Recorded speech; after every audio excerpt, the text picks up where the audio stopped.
गुरुपदकंज कृपा सिंधु नरूप हरि महामोह संपुंज जासु वचन ललित धन्य धन्य सतगुरु सुखदा महिमा कही न जाए जो कछ कहूँ तुम हरि कृपा मोक्ष बोलिए प्रेम से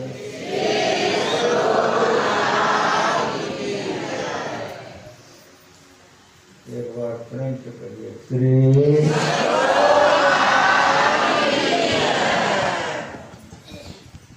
सत्संग में पधारे पुत्र आत्माओं। अभी का विषय है भक्ति।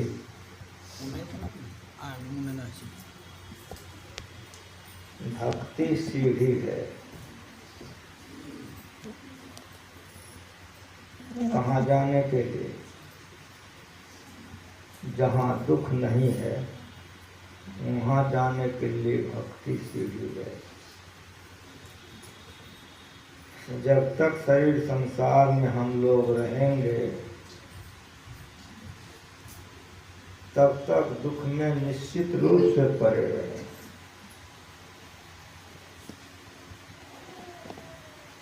शरीर संसार से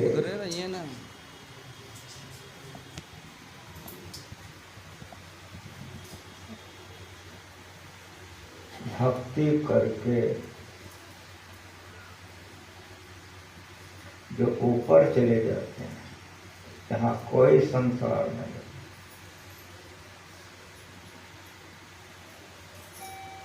उसको मुक्ति करते, उसको मोक्ष करते। उस मुक्ति में, उस मोक्ष में जाने की सीढ़ी भक्ति।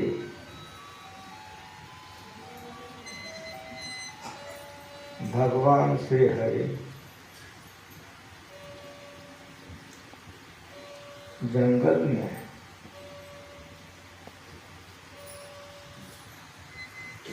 बहुत से ऋषि मुनि लोग भगवान के दर्शन करने के लिए आए।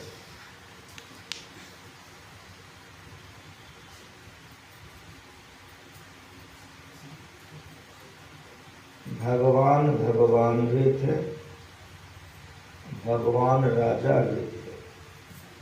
कोई राजा राम कहते हैं,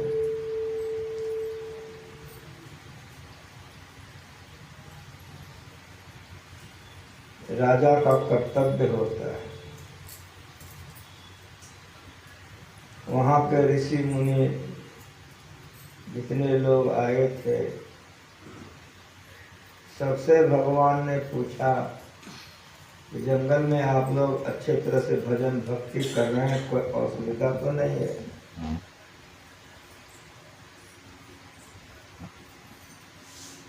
सारे ऋषियों ने मुनियों ने एक होकर के कहा, एक तकलीफ है और वह जल की तकलीफ।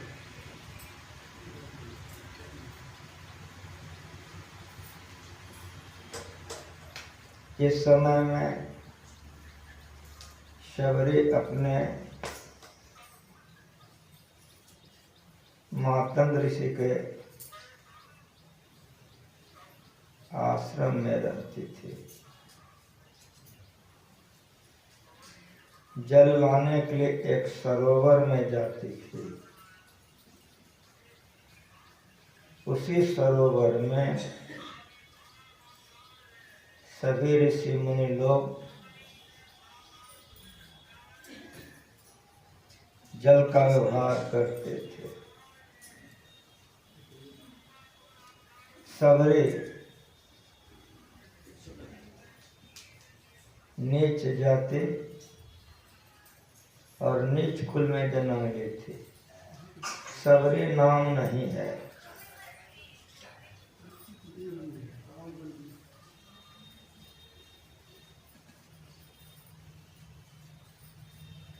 सबरी नाम नहीं है। सबर जाति में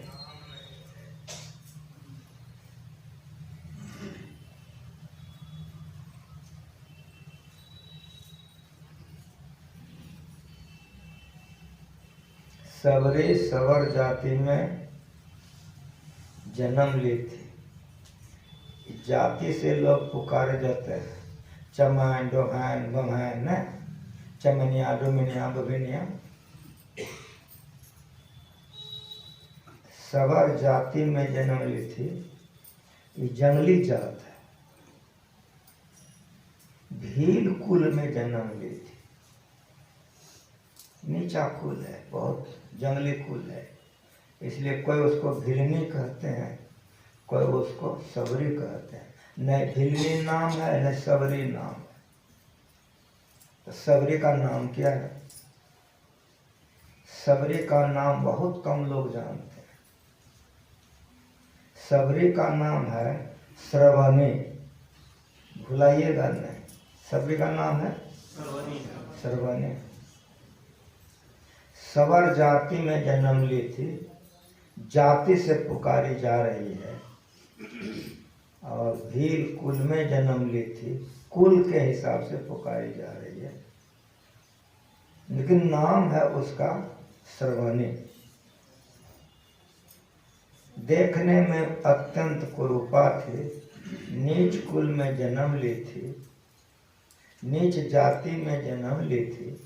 वहाँ जो पानी लाने जाती थी, ऋषियों ने मुनियों ने मना कर दिया कि यहाँ तुम मत आया करो, छुआछूत। छुआछूत की बीमारी शुरू से अभियो है। श्रवणी को मना कर दिया ऋषियों ने मुनियों ने कि यहाँ तुम मत आया करो, जल मत लिया करो। यहाँ नहीं जाने लगी। लेकिन बिगर जल से कोई जीवित रह सकता है? बिगर जल से कोई जीवित नहीं रह सकता है। अब इसको तकलीफ हुई। सबरी पता लगाई और कुछ दूरी पर जाकर जल की व्यवस्था था, जहाँ से पुल आती थी और जीविका करती। परिणाम क्या हुआ? जब से सबरी उस सरोवर में जाना आना बंद कर दी, तो पानी सरना प्रारंभ हो गया। होते होते इतना पानी हो गया और कि पैर धोने के लायक भी पानी नहीं रह गया। इतना गंदा जल हो गया। अब जो तकलीफ सबरी को थी कि बाबा जी लोगों को भी तो हो गया। अब की करेगा? बहुत दूरी से उजल लाती थी। अब इन लोगों को भी बहुत दूरी से जल लाना पड़ा। इसलिए भगवान के पूछने पर सारे ऋषियों ने, मुनियों ने, महापुरुषों ने कहा कि राम, जल का असुविधा है, सरोवर का जल गंदा हो गया है।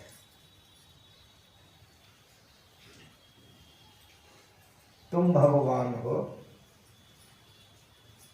तुम अपना चरण जल में रख दो, जल शुद्ध हो जाएगा, हम लोगों का दुख दूर हो जाएगा।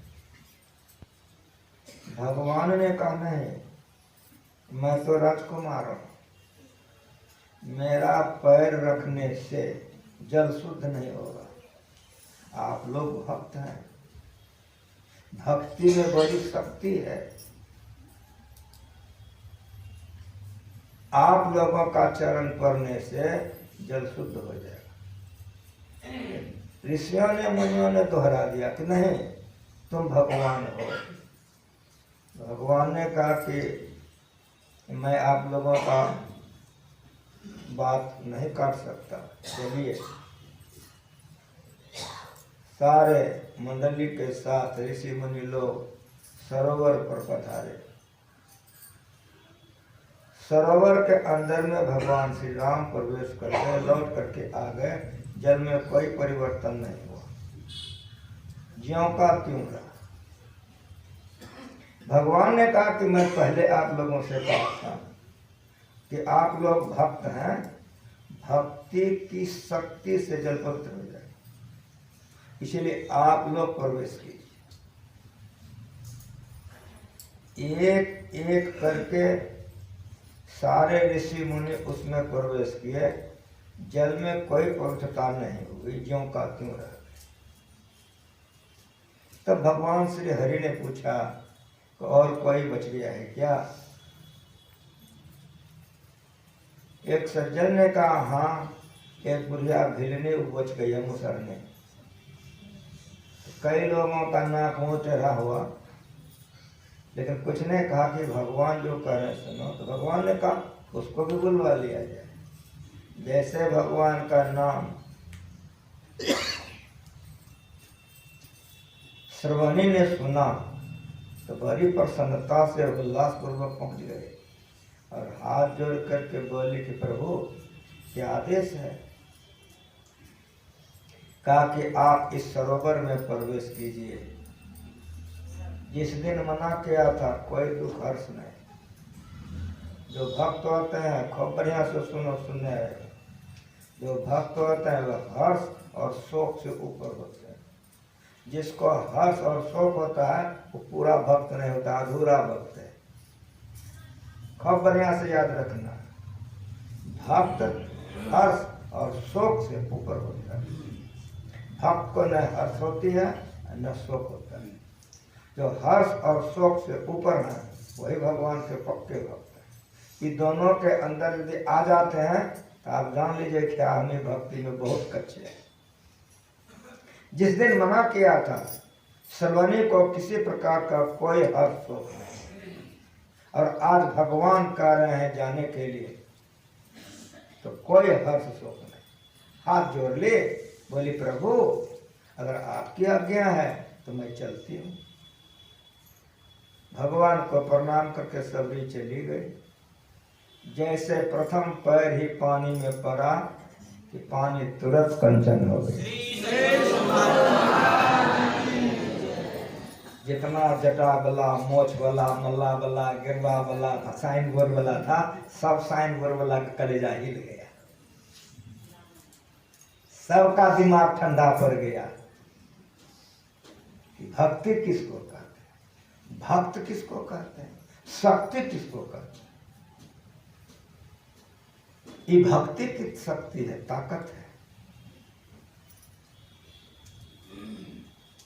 यह इतिहास, यह कहानी त्रेता युग का है।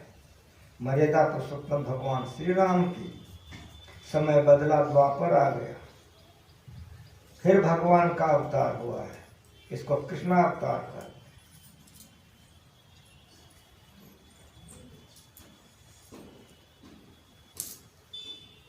धर्मराज युधिष्ठिर ने राजस्वी यज्ञ किया था। उस यज्ञ में 1 घंटा टांग दिया गया था और भगवान ने कह दिया था कि यज्ञ की पूर्ति होने पर 1 घंटा 3 बार बजेगा। लेकिन महीनों यज्ञ चलता रहा, समाप्ति के कगार पर यज्ञ आ गया, एक भी बार घंटा नहीं बजा।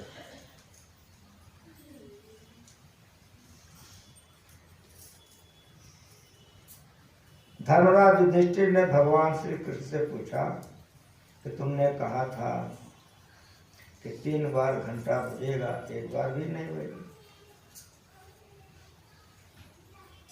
भगवान श्री कृष्ण अर्जुन के मित्र थे। अर्जुन उम्र में युधिष्ठिर जी से छोटा था, इसलिए प्रेम और प्यार से युधिष्ठिर जी भगवान को तुम भी करते थे। अब तुम सब बड़ा प्यार का, प्रेम का है, इसमें निकटता है। इसीलिए भगवान को भी तुम सबसे पुकारा जाता है। पदावली पढ़िए, तुम साहब रहमान। आप सर्वसम्मान नहीं हो, आप कहने से दूरी बोध होती है, लेकिन तुम कहने से निकटता बोध होता है। युधिष्ठिर जी महाराज ने कहा तुमने कहा था कि 3 बार घंटा बजेगा, लेकिन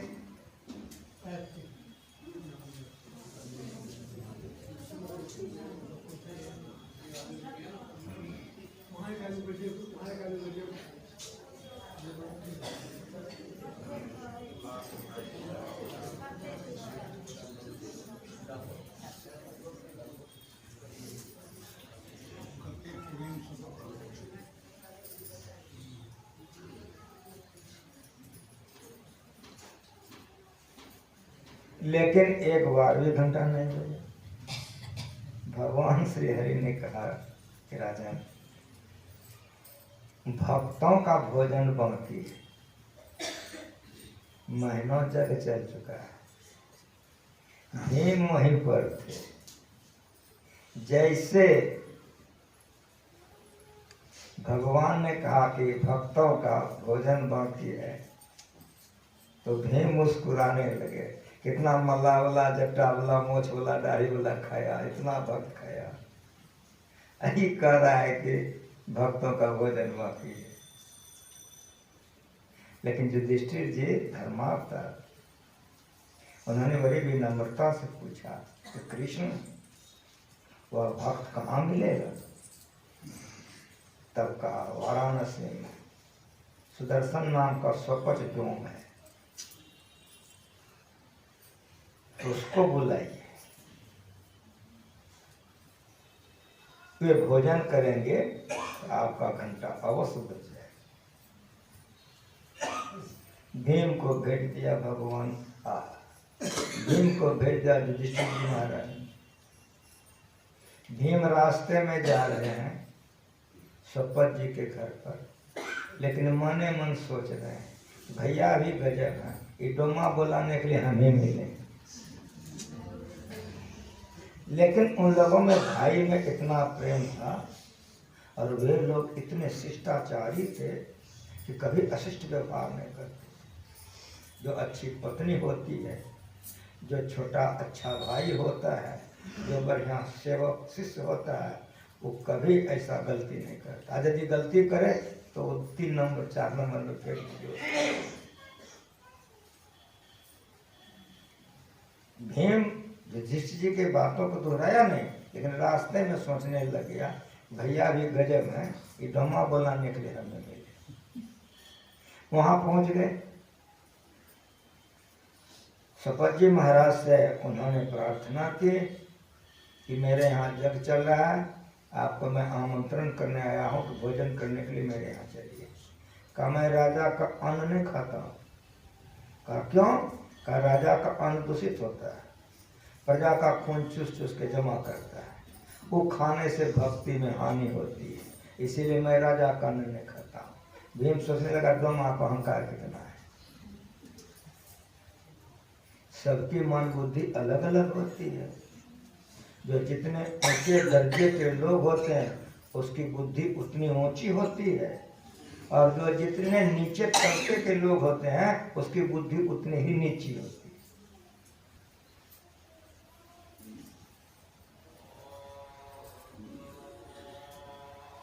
स्वपत जी महाराज स्नान करके आए थे आसन पर। वे साधारण थे, निर्भक्त थे। तो भक्तों की आंख कैसी होती है सो समझ लो। जैसे शीशे की अलमारी में रखी वस्तु को आप देख लेते हो कि नहीं, उसी तरह से भक्त का आंख ऐसा होता है कि चराचर के सारे बातों को तुरंत क्षण में देखता है। तुम्हारे कलेजे को वैसे पढ़ लेता है जैसे आजकल फोटो कराते हैं, तुरंत उतर जाता है। भीम की सारी बात स्वपत जी महाराज को समझने में देरी नहीं लगी। ये तो निराले भक्त थे। फूस की कुटिया थी, वो फूस की कुटिया में उनकी सुमरनी लटक रही थी। सुमरनी कहते हैं जिस माला पर जाप किया जाता है, जिस माले पर जाप किया जाता है उसका नाम है सुमरनी। सपत जी महाराज ने कहा कि भीम कहाँ का वो माला जरा उठा करके हमको दे दो, पूजा करें।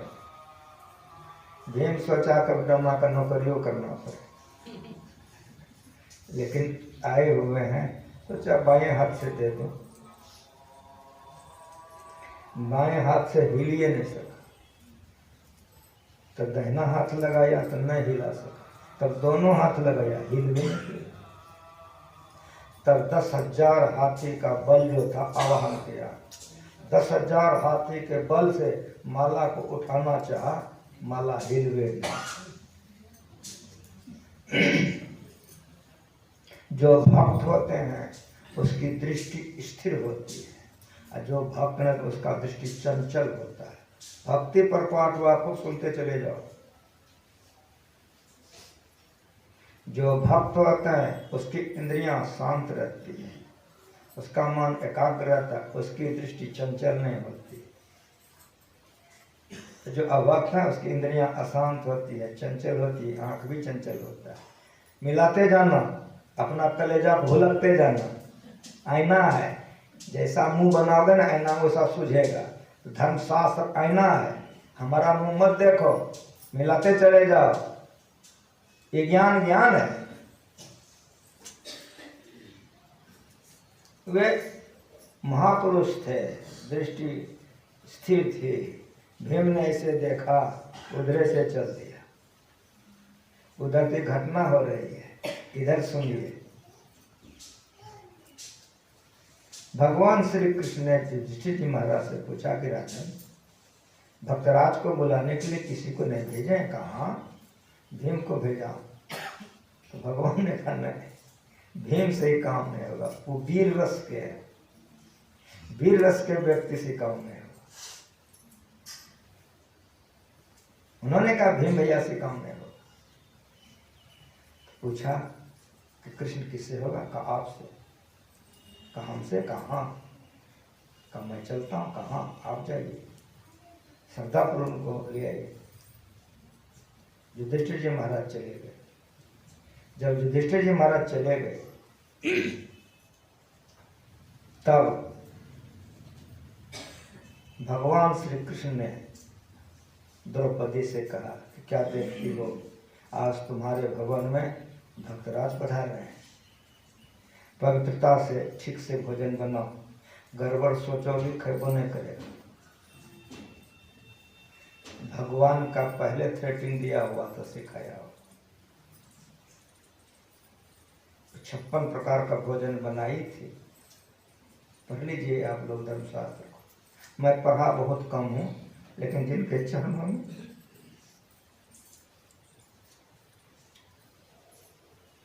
मैं जीवन बिताया हूँ, सुनने का मौका वैसे मिला। अब भले कभी उल्टा लेता हूँ, तो उस समय में तो हम लोगों को 1 सेकंड की फुर्सत नहीं होती थी, जब तक ब्रह्मा जी रहे।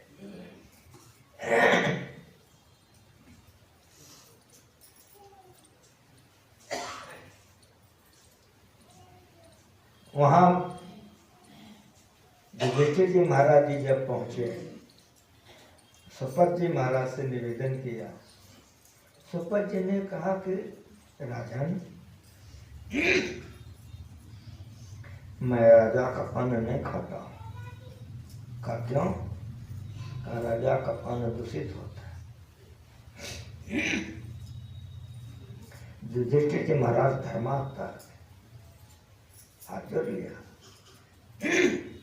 निवेदन किया कि अवश्य आपकी बातें ठीक है, लेकिन आप ऐसे महापुरुषों का अवतार गिरे से गिरे प्राणियों का उद्धार के लिए हुआ करता है।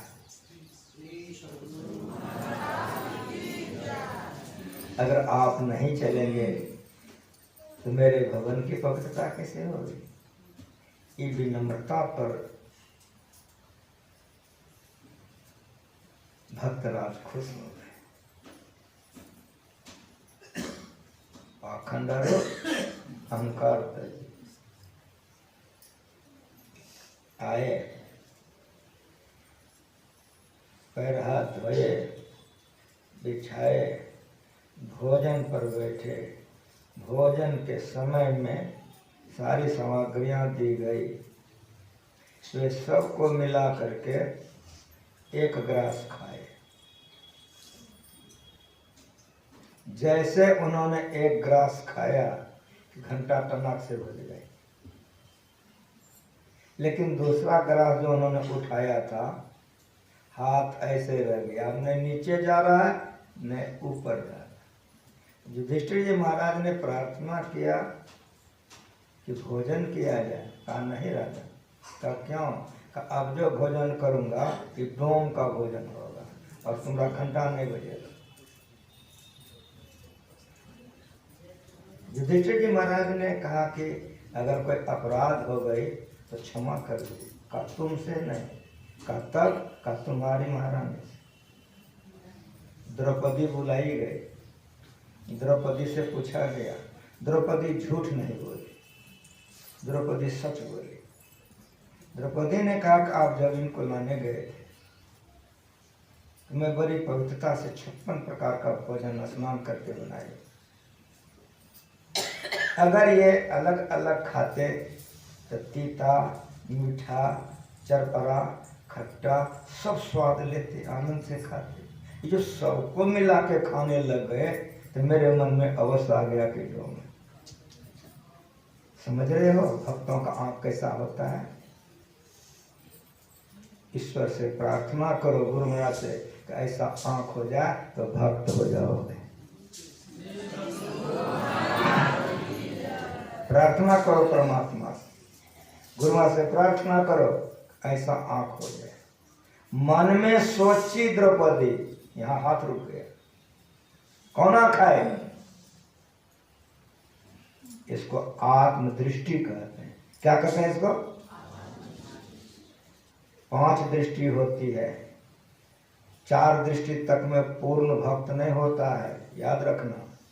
जब 5वीं दृष्टि होती है तो भक्त पूरा हो जाता है, तो उसको पूर्ण भक्त कहते हैं।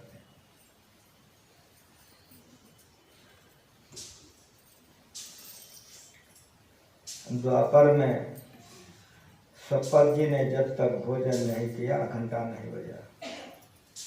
महीना कितने वेशभूषा वालों ने भोजन किया, ठिकाना नहीं। इसीलिए भक्ति को समझो। गुरु महाराज जी लिख के चले गए हैं, रोज हम लोग पढ़ते हैं, पाखंड अरु अहंकार तजी, निष्कपट हो और दीन हो। ये जब तक नहीं होगा तो भक्त नहीं बन सकेगा। जिसको बहुत बढ़िया बोलने आता है उसको अहंकार होता है, हमरे जैसा बोलने वाला कोई नहीं। जिसको बहुत याद हो गया उसको अहंकार है, हमको चारों वेद याद है। जहां अहंकार हुआ वहां भक्ति चली गई, याद रखना। निष्कपट, अगर कोई कपट भाव में रहता है तो भक्ति खत्म हो जाएगी। दीनता, अधम ते अधम अधम अति नारी। मनिहारी में ध्यानाभ्यास था, जैसे आपके सुपौल सत्संग मंदिर में ध्यानाभ्यास, लेकिन वो ध्यानाभ्यास में इसमें धरती आसमान। वहाँ जितने साधक थे अपने से भोजन बना के खाते थे। एक महिलाएं गेट में नहीं घुस सकती।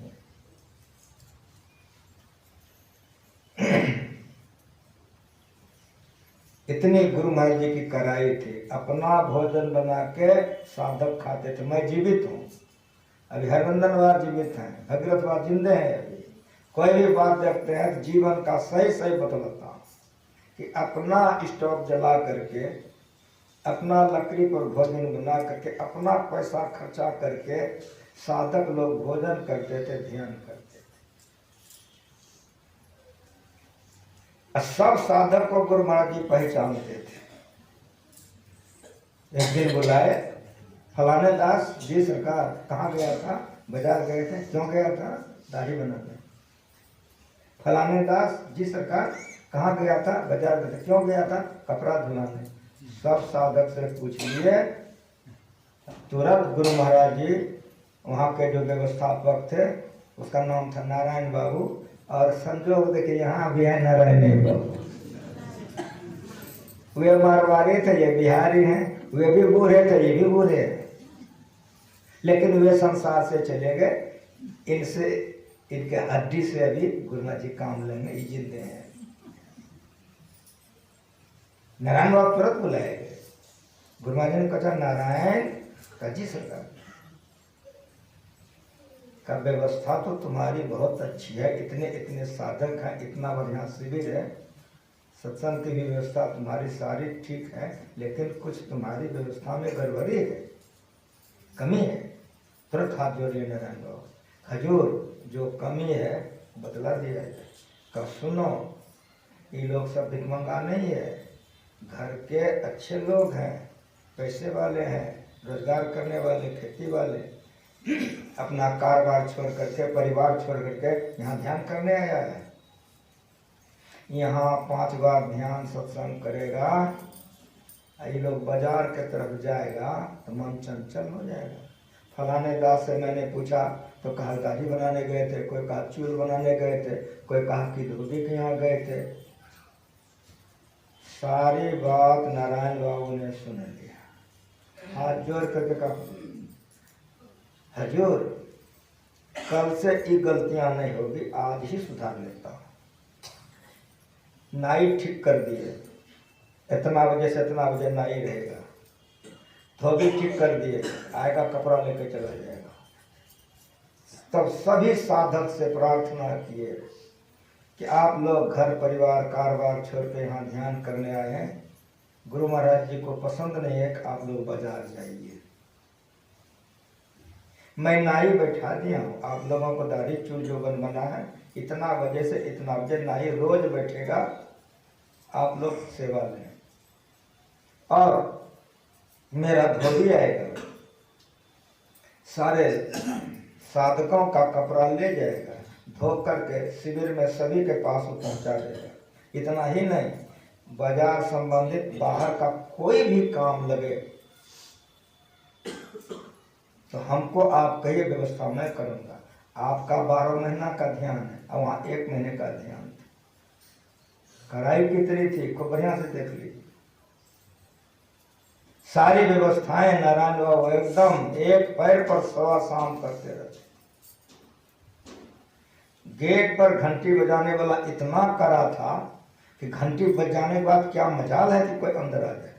एक बार हम ही फंस गए, गुरु महाराज जी का सामान लाने के लिए हम बाजार गए थे, उधर से आए, घंटी बज गई। मैंने कहा, गेट कीपर ने कहा बाबा हमने खोले नहीं। हम कहे गुरु महाराज जी का भोजन की सामग्री ऐसे से कहा कुछ हो, हमने खोला, मैंने ये खोला। तो बैक साइड से हमको वो सामान देना पड़ा। इतनी कड़ाई थी, इतनी कड़ाई। और मेरी बात सुनिए आप लोग,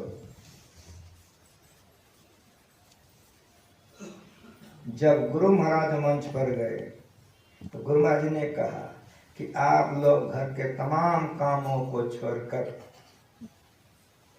परिवार को छोड़कर यहाँ ध्यान करने आए। ध्यान करिएगा, सत्संग करिएगा, बैठिएगा, बैठने से मन में सिमटाव आएगी। अगर आप लोग बाजार के तरफ चले जाएंगे, जोर से चिल्ला करके बोलेंगे, ठहाका मार करके हंसेंगे, एकाग्रता भंग हो जाएगी।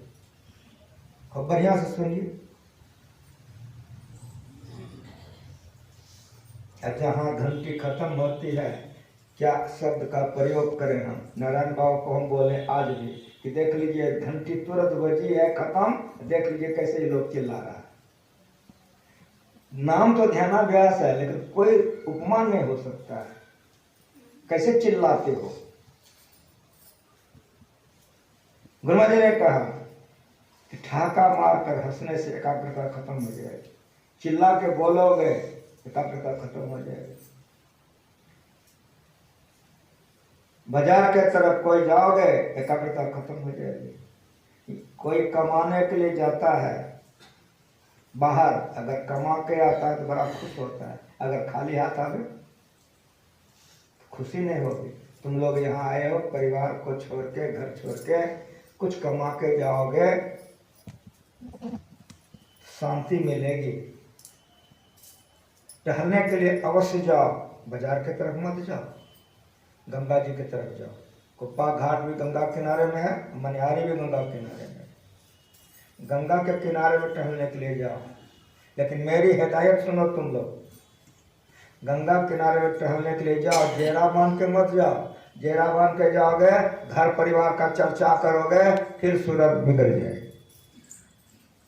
छपा हुआ है प्रवचन गुरु महाराज जी का, शमसेवा लिखते थे, सब प्रवचन छपा हुआ गुरु महाराज जी का, मोटका मोटका किताब बन गया है।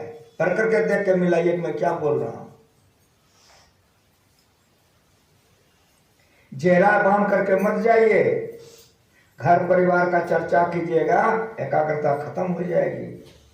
अकेले अकेले टहलिए, जाप करते हुए टहलिए, आकर के शिविर में बैठिए, अवश्य उन्नति होगी। ये ज्ञान गुरु महाराज जी का, मैं जिंदा हूं। फिर गुरु महाराज जी ने कहा, मन नहीं माने, जेरे बांध के जाए तो जाइए, सत्संग में जो सुने हैं वो चर्चा कीजिए, ध्यान की चर्चा कीजिए। जब ध्यान सत्संग का चर्चा करते रहेंगे तो मन में एकाग्रता रहेगी, तो भजन बनेगा।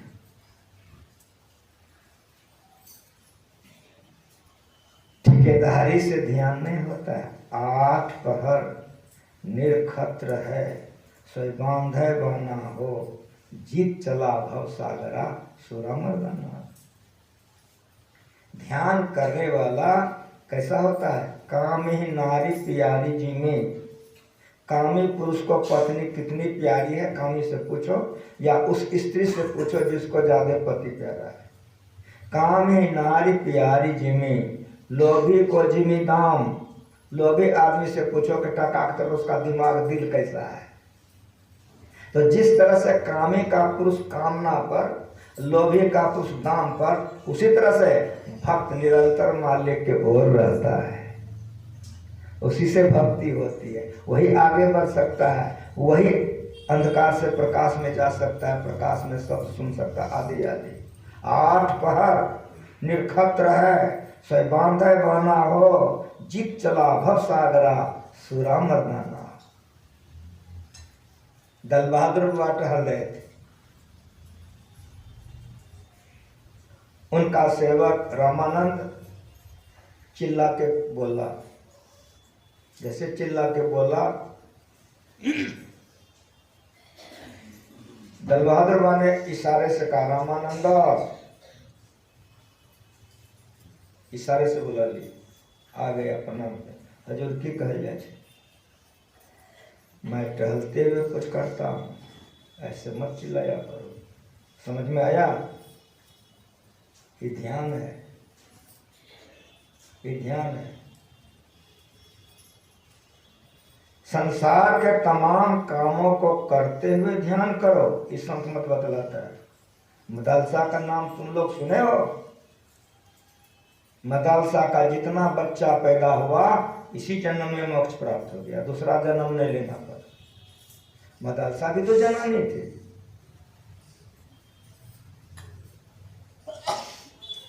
जितना बच्चा पैदा किए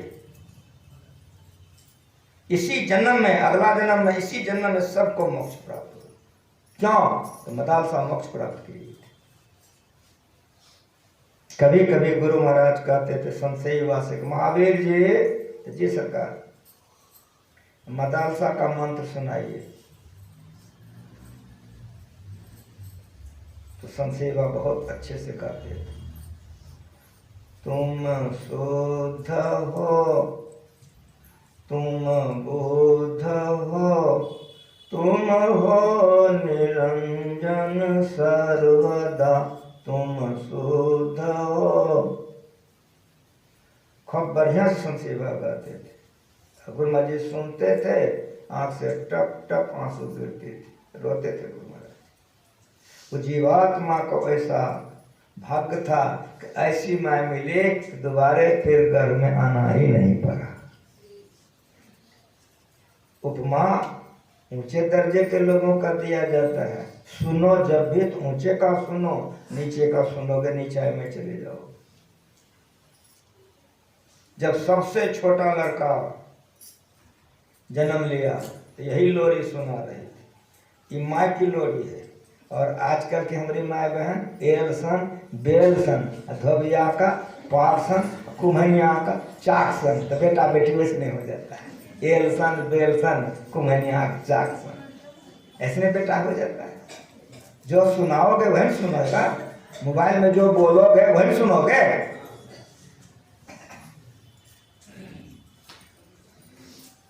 तुम शुद्ध हो, तुम बुद्ध हो, तुम हो निरंजन सर्वदा, संसार माया से रहित स्वरूप स्थित सर्वदा। संसार सारा स्वप्न है, अब मोह निद्रा त्याग तो कह रही है निज तनय से माँ पुत्र सब रो देते थे गुरु महाराज का से टटपट। छोटे का बच्चा होता था सब जंगल भाग जाता था। पढ़ के देखिए, मैं कोई बात सुनाता हूँ तो प्रमाण के साथ सुनो। जहां 5 से 7 साल का बच्चा होता था जंगल भाग जाता था। अंतिम लड़का को वही लोरी सुना रहे थे कि राजा आ गया। वही पलने पर यही लोरी सुना रहे थे, तुम शुद्ध हो, तुम बुद्ध। जैसा विचार तुम्हारा रहेगा वैसा संतान में आएगा। तुम शुद्ध हो, तुम बुद्ध हो, लोरी सुना रही थी। राजा आ गया। राजा ने कहा मदाल से इतना ही कहा कि मदाल से मुझे देखो, का समझ गए। का मतलब था कि अब दूसरा संतान तुमको नहीं होगा। का मुझे देखो, का समझ गई। का ये राज्य कौन चलाएगा? का मैं व्यवस्था करती हूँ। ये पति पत्नी होता है, ऐसा बनो, भक्ति करो, घर द्वार छोड़ के भाग जाओ, ये संतों ने नहीं कहा। घर में जो भोग घर ही में घर तजी बन नहीं जावे, बन के गए कल्पना अब जे तब दो कहाँ स्वभाव अब जो भूले को संतों ने करके दिखा दिया है। कहीं पुरुष आगे बढ़ गए हैं किसी घर में, तो किसी घर में माँ बहने आगे बढ़ गए। मदाल से आगे थी राजा से। राजा बड़ा भोगी था। उधर का प्रसंग मैंने छोड़ दिया है। बड़ा कठिन से मदाल शाह ने राजा को रास्ता पर लाया है। उधर का प्रसंग मैंने छोड़ दिया। मदाल शाह ने कहा कि मैं व्यवस्था करती हूँ। तब जो इसको पढ़ाने लगी तो दोनों पढ़ाने लगी, परमार्थ और संसार दोनों। बड़ा हो गया, अलर्ट नाम का छोटका लड़का है। शादी हो गई, बहू आ गई। जिस दिन बहू आ गए उसी के दूसरे दिन मदाल शाह निकल गए। बहू और बेटा आगे आके रोने लगी, आके माँ क्या कर रही हो? सब कुछ नहीं, ये राज्य का सुख हम लोग बहुत ले लिए बेटा, अब तुम लोग इसको संभालो, हम लोग जा रहे हैं। रोने लग गया। क्या बेटा रो नहीं? बहू रास्ता छेक ली कि माँ ऐसा मत करो। कहा नहीं बेटी नहीं, मेरा जो कर्तव्य था मैं कर चुकी हूँ, अब तुम लोग अपना करके व्यतीत करो। पूछ दिया कि माँ तुम जाती हो, अगर कोई विपत्ति आ जाएगी तब कौन बचाएगा? का पिता के और माता के प्रभाव से और तुम लोग पुण्यवान हो, विपत्ति नहीं आएगी। का यदि आ जाएगी तब हम क्या करें? का अगर ऐसा कहते हो तो मैं व्यवस्था कर देती हूँ। बहू से कहा कि कागज लाओ। तुरंत बहू कागज लेके आई, लिख दी, मोड़ दी। का सुनो, तुम अपने सोने के अंगूठी में इसको लगा के तिजोरी में रख दो, कभी पढ़ना नहीं। लेकिन मेरी बात याद रखना, घोर से घोर विपत्ति काली घटा जब आ जाए, जब कुछ नहीं सूझने लग जाए, तब खोल के पढ़ लेना, रास्ता निकल जाएगा। ले जा करके रख दी। मदाल साहब राजा रानी चली गई, वे लोग चले गए। ये लोग राज करने लग गए। जवान लड़की लड़का था, गड़बड़ा गया, थोड़ा संसारिकता में थोड़ा बहने लग गया। उधर जंगल में इसके बड़े बड़े भाई पहले चले गए थे ना, मदालसा का जितना बेटा था जंगल में चला गया था ना, वो लोग आपस में मिलता था जंगल में। एक दिन सब भाई का मिलाप हो गया। बड़का ने कहा क्या देखते हो? कहा क्या हुआ? कहा छोटका डूब जाएगा। कहा भैया चिंता मत कीजिए, हम लोग इतना हैं उसको डूबने देंगे, वो नहीं डूबेगा, मैं व्यवस्था करता हूँ। कहा ठीक है।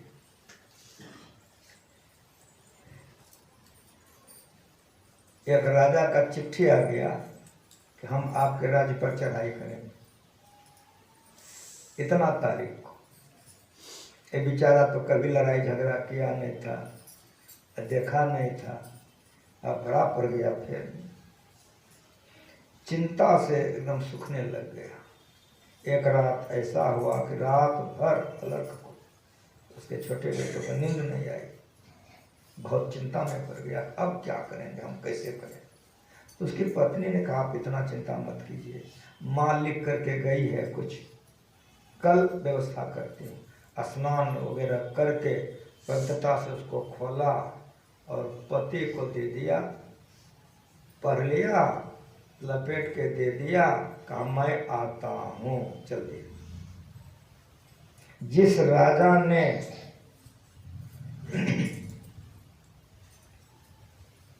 चढ़ाई की चिट्ठी भेजी थी उसी राजा के यहाँ सीधे चले गए, अपना परिचय दिया। राजा अवाक हो गया, अपना परिचय दिया, सम्मान किया। कहा आप कैसे आ गए? कहा आप पत्र लिखे हैं चढ़ाई के लिए? कहा हाँ। कहा सुनिए, मेरी भी सेना मरेगी, आपकी भी सेना मरेगी लड़ाई में, लेकिन जीत का निर्णय आप नहीं कर सकते। हमारी भी हो सकती है, आपकी भी हो सकती है, लेकिन एक बात सुनिए, जीत हमारी हो या जीत आपकी हो, लेकिन सेना कितना मरेगी, कितना खून खराबी होगा, कितना विधवा हो जाएगी, कितने का गोद सोना हो जाएगा, कितने का घर उजड़ जाएगा मेरे राज्य के लिए ना। तो मैंने अपना राज्य आपको दे दिया, राज्य आपका हो गया, ये राज्य भी चलाइए, वो राज्य भी चलाइए। राजा का होश उड़ गया। राजा ने कहा कि आपकी माँ पिता जैसे थे, आप वैसे निकल गए। सुनिए, मैं आपका राज नहीं लूंगा, आप राज चलाइए। का वो अब नहीं होगा, मैंने अपना राज आपको दे दिया, मैंने अपना राज्य दे दिया, अब मैं वो राज्य में नहीं रह सकता, वो आपका है, आप जैसे चलाइए। बहुत तरह से समझाया, एक को बात नहीं माना। तब कहा अच्छा एक प्रार्थना मेरी आप मानिए। कहा क्या? कहा राज्य मेरा ही रहा, मेरे ओर से आप चलाइए और आप अपना भरण पोषण के लायक अच्छा से रहिए, मेरी विनती मान लीजिए। बहुत थोड़े से जमीन में काम करके खाते थे, भजन करते थे और वो भी संत गति को प्राप्त कर दी।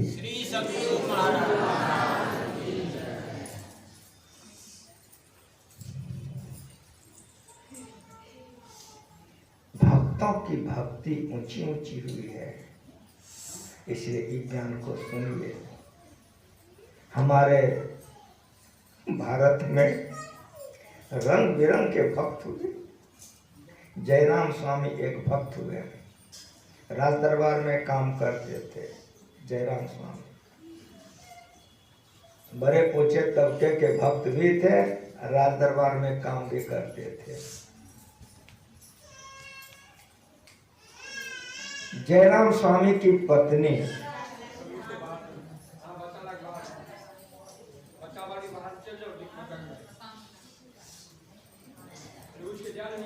उसका नाम था पद्मावती।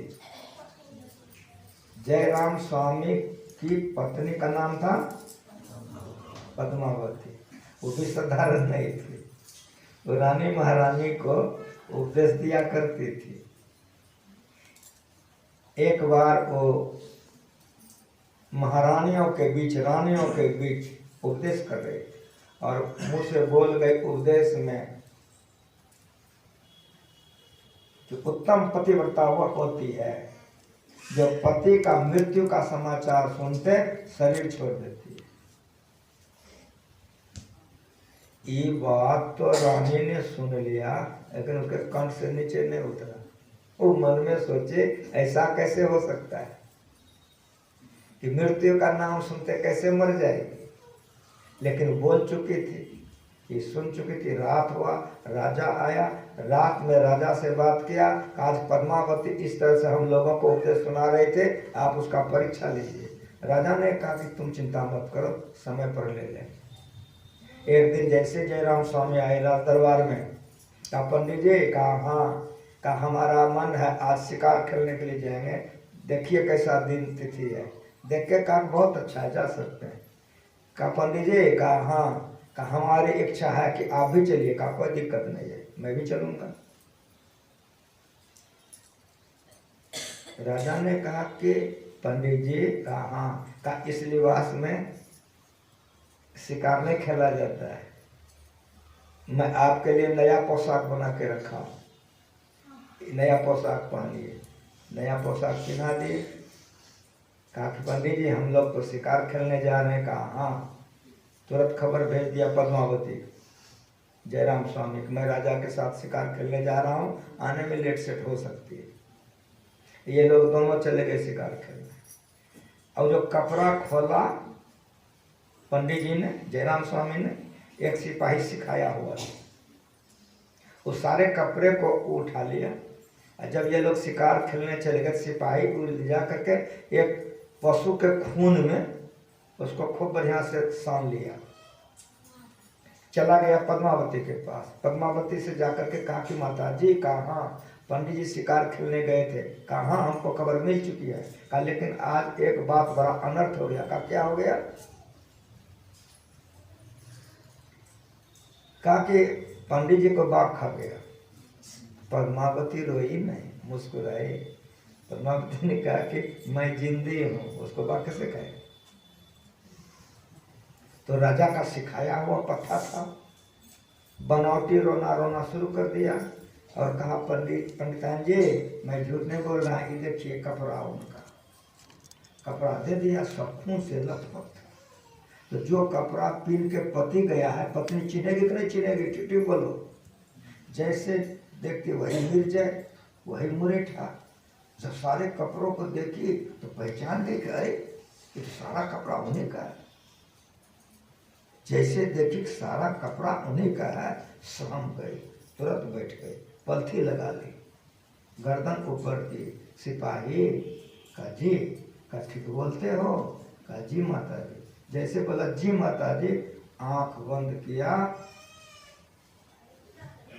लेट गई और सदा के लिए लेट गई। पद्मावती का शरीर छूट गया। सिपाही ने हिला करके देखा, सब तरह से जांच लिया तो घबरा गया। अरे राम, ये तो राजा ने बड़ा अनर्थ किया कि हमको ब्रह्म हत्या का पाप लगवा दिया। वो बेचारे को तो रोते फुर्सत नहीं, आ तो गया, बड़ी बेचैनी। ओहो, ये तो खिलौरे में सत्यानाश हो गया।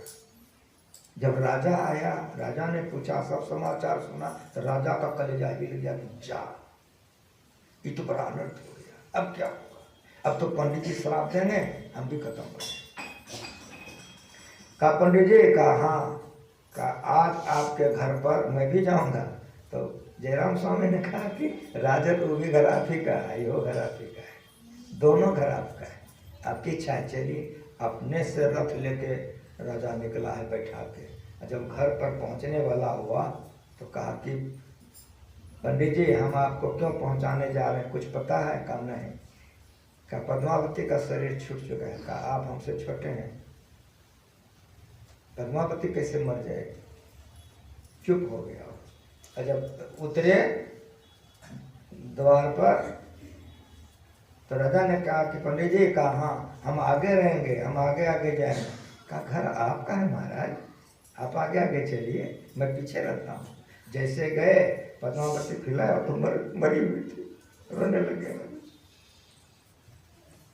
राजा रोने लग गया। कहा पंडित जी, कहा हाँ, कहा देखिए मेरे पास जो खबर थी गलत नहीं थी, ये तो समाप्त हो चुकी है। जयराम स्वामी ने कहा कि राजन तुम नहीं जानते हो, तेरा चरित्र बड़ा गड़बड़ है, ये मरी उरी नहीं है, नाटक की है, ये जिंदी है। अभी देखो ये उठ के बैठेगी। चले गए, आंख बंद किए, ध्यान कर लिए, माथा पोंछ दिए। बोले कि तुमको किसने कहा कि मुझको बाघ खा गया? सुनो, जिसने तुमको खबर दिया है वो झूठ बोला है तुम्हारे साथ। राजा मेरे साथ आया है, तुम्हारे पुत्रवत है, तुम उठ के बैठो। राजा के लिए जलपान बना के राजा को जलपान करा। पद्मावती उठ के बैठ गई। मोटी मोटी भक्तियां 5 हैं। प्रथम भक्त संतन प्रसंगा, दूसरे मम कथा प्रसंगा, गुरुपद पंकज सेवा, तीसरी भक्ति अमान, चौथी भक्त मम गुणगण, करे कपट तजगान, मंत्र जाप मंदिर विश्वासा, पंचम भजन सुदेव प्रकाशा। यहाँ तक मोटी भक्ति है। छठ दमशील, याद है किसी को?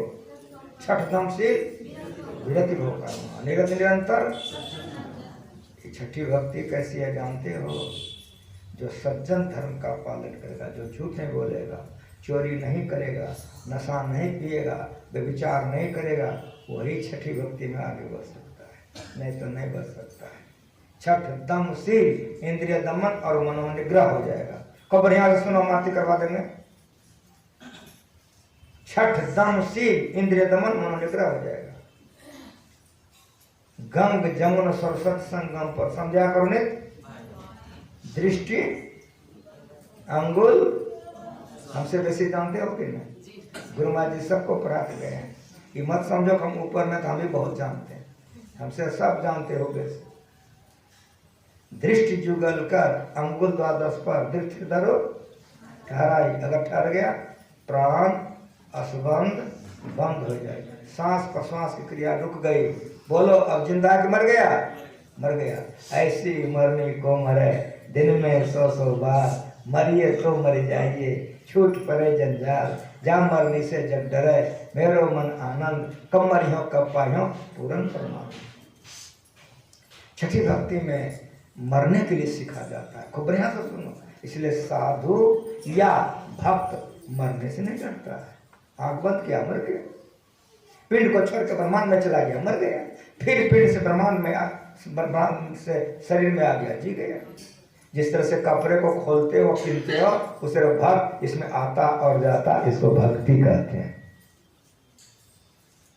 छठ दमशील विरत भव कर्मा, निरत निरंतर सज्जन धर्मा, छठी भक्ति है। इंद्रिय दमन और मनोनिग्रह हो जाता। पिंड को छोड़ करके जीवात्मा ब्रह्मांड में चला जाता है, अंधकार तोड़ करके प्रकाश में चला जाता है। ये शक्तियां भक्ति है, इसको दिव्य दृष्टि कहते हैं। सातम सन मैं जग देखा मोते अधिक।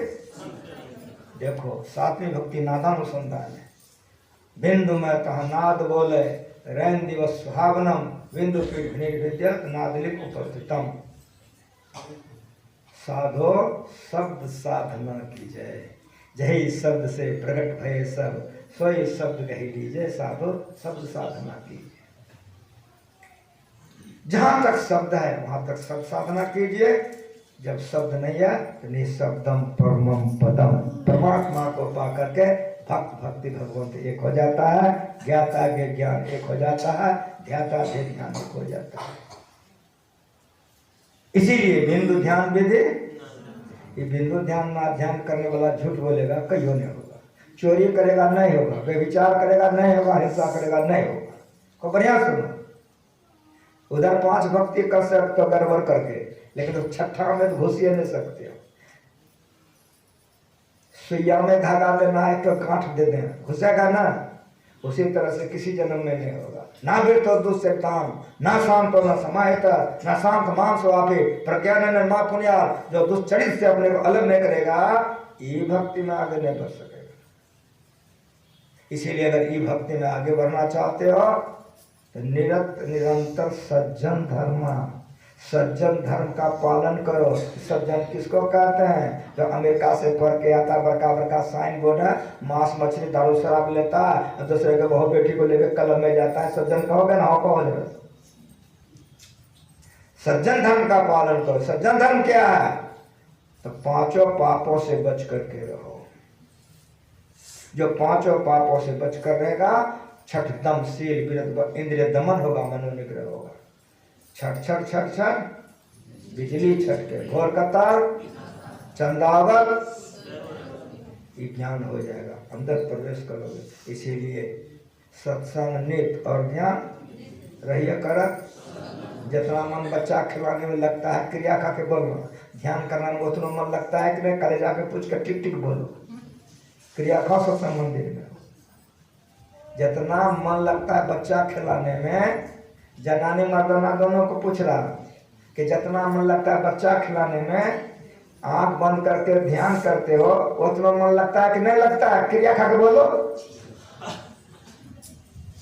यदि नहीं लगता है तो कौन सा मन नहीं लगेगा? कितना महीना निकल गया, कितना समय निकल गया। काल करे सो आज करे सो, ये समझिए। इसीलिए सत्संग नित और ध्यान नित रहिए करत। व्यभिचार आगुए में रखा है, मुरौना पर व्यभिचारे है। दूसरे कन्या को देखो तो कैसे देखो, सुना चुका हूँ। और दूसरे दूल्हा को देखो तो कैसे देखो, मैं सुना चुका हूँ।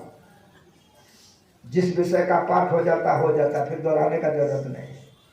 दूसरे कन्या को देखो तो कैसे देखो, सुना चुका हूँ। और दूसरे दूल्हा को देखो तो कैसे देखो, सुना चुका हूँ। इसलिए व्यभिचार आगे में रखा है। व्यभिचार करोगे, इस भक्ति में आगे नहीं बढ़ोगे। चोरी करोगे, नहीं बढ़ोगे। उलट मन गगन सम जमी आई। जैसे गलती करोगे, चढ़ा हुआ मन भी नीचे आ जाएगा। इस विषय पर हम कल सवेरे सुनाएंगे। घंटी बज गई, घंटी का चुप हो जाओ, ध्यानाभ्यास है। बोलिए प्रेम से। आज रविवार है, इस सत्संग मंदिर है। हम सीताराम बाबा से कहेंगे कि भजन का पाठ कीजिए, फिर आरती कीजिए। माइक ले जाइए, एक बार प्रेम से कहिए श्री।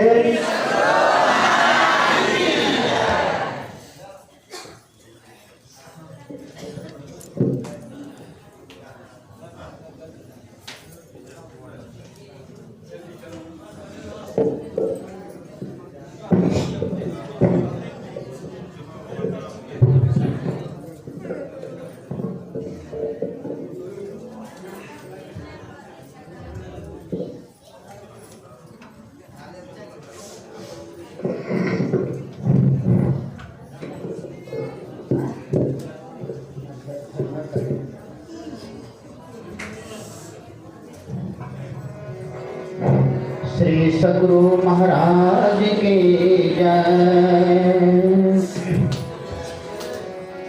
अब हम लोग सर्व मिला करके गुरु संकीर्तन करें। भजु मन सत गुरु सत गुरु सत गुरु ने। भजु मन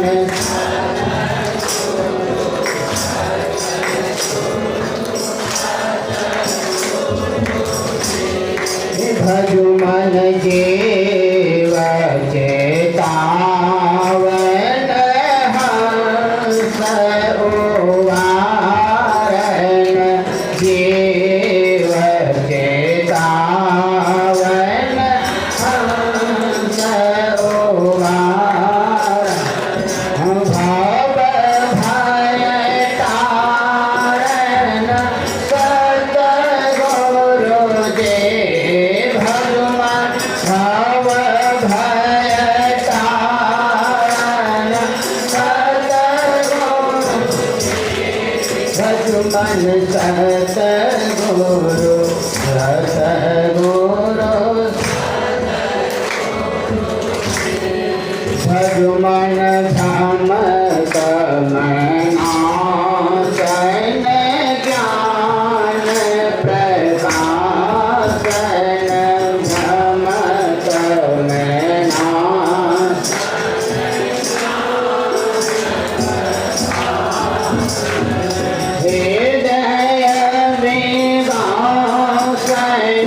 सतगुरु जी भगवान हृदय विकास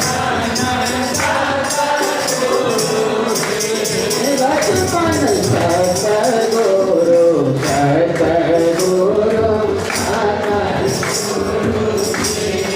भगवान आत्म अनात्म विचार बुझावन आत्म अनात्म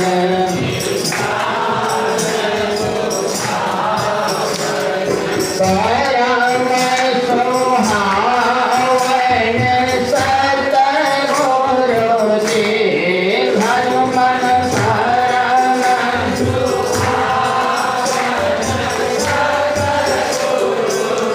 हे भगवान सतगुरु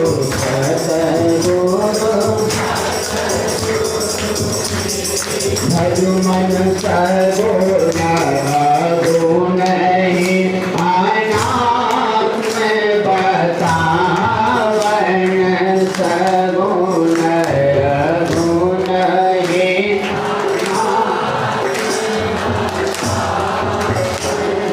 पार आत्म कहे सतगुरु जी भगवान पार आत्म कहे भगवान सतगुरु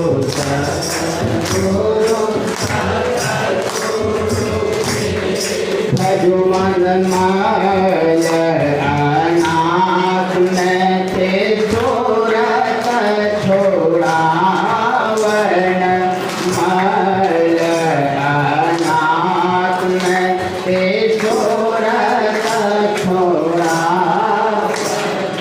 वेत मिटावन सतगुरु जी भगवान वेत मिटावन हे भगवान सतगुरु